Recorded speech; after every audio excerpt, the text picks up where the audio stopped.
Hello everyone, Miss Carrie here from Miss Carrie's Creations. Today I'm going to show you how to create a twisted easel card with a soft spring design, and I'm going to show you how to use Distress Oxide inks to create a watercolor-like look on your stamped images. I'll be using the Spread Your Wings stamp collection, which includes some of the gorgeous big butterflies, a few smaller butterflies, florals, and 4 sentiments. This also has a set of coordinating dies that I'll be using.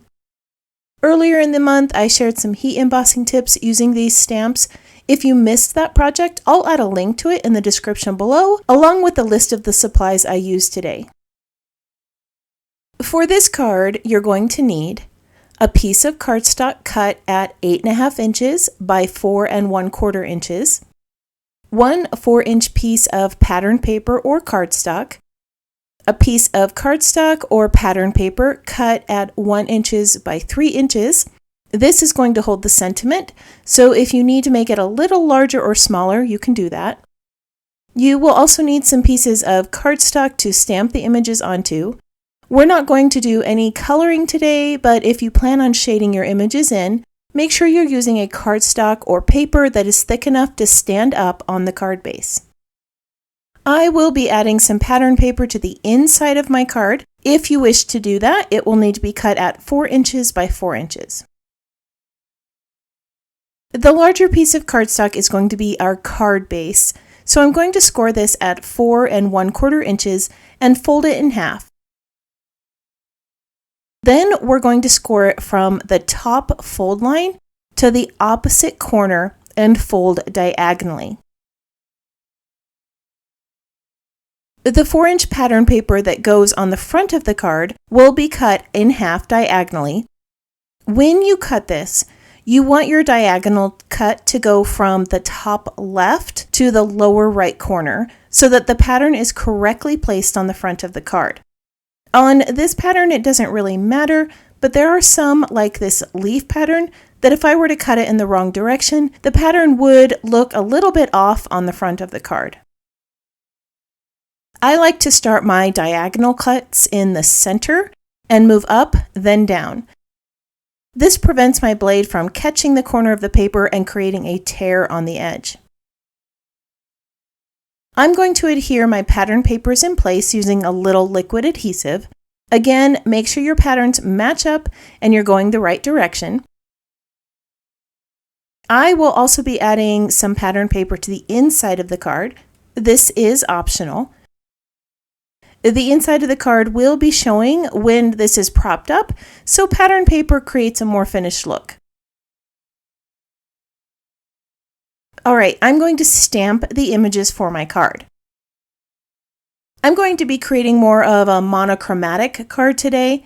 As much as I enjoy shading in images, I know that some of you are not a fan of coloring, so we're going to keep this really simple and elegant.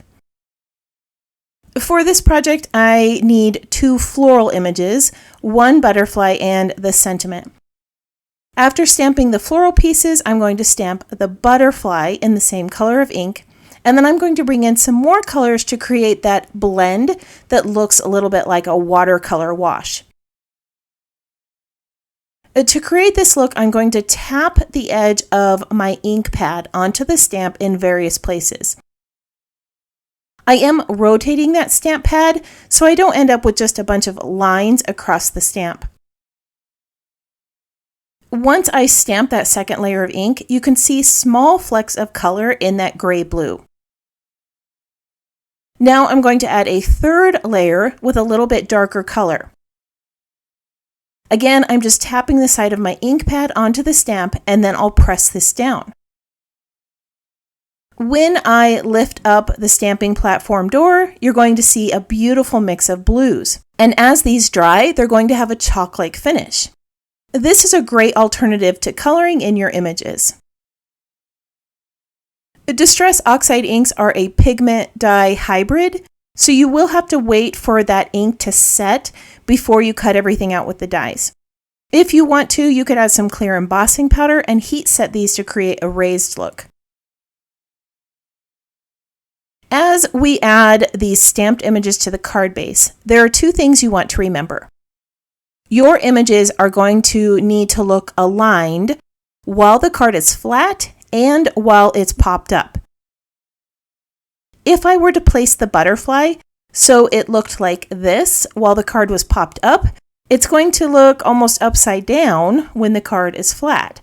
So you may need to take a few moments to arrange your images to figure out how it's going to look both flat and popped up. When you adhere everything down, make sure you don't add any adhesive above the diagonal fold. If you do, the card's not going to bend properly and pop up. Now you can see as I'm adding all of these images, it's creating a nice layered look. The stamp set also includes some smaller butterflies, so you could create a variety of layered looks using those florals, the large butterflies, and the smaller images. Off camera, I stamped my sentiment in black ink, and I'm going to layer this over some cardstock. This sentiment is going to be this stopper that holds the folded portion of the card upright. So I need to place a little bit of foam under it before I adhere it in place. It's going to need to sit at a diagonal, which might look a little odd when the card is opened, but you could fill in the space with a few of those smaller butterfly images or write in a sentiment. Once everything's adhered in place, you could add loops of twine, enamel dots, or sequins. Let me share how I decorated this card, and I'll share another one that I made in a different color. Off camera, I tucked some silver thread behind the butterfly, added a few gems and some enamel dots to this blue card. I also created another card using some green patterns and inks. This one also has a lovely spring feel to it. On the wings of this one, I added some micro pearls and stitched around the edges to give this card some texture. Both of these designs are perfect for spring with their bright colors, textures, and patterns. I love the soft feel of the Distress Oxide inks and how it gives them that chalk-like or watercolor-like finish, and it doesn't require any coloring. I hope that this project inspired you to try something new. If you're one who likes to pin photos to inspiration boards, I have added still shots to my website and in the Not2Shabby Friends Facebook group for you to use. Thank you for joining me for another paper crafting project.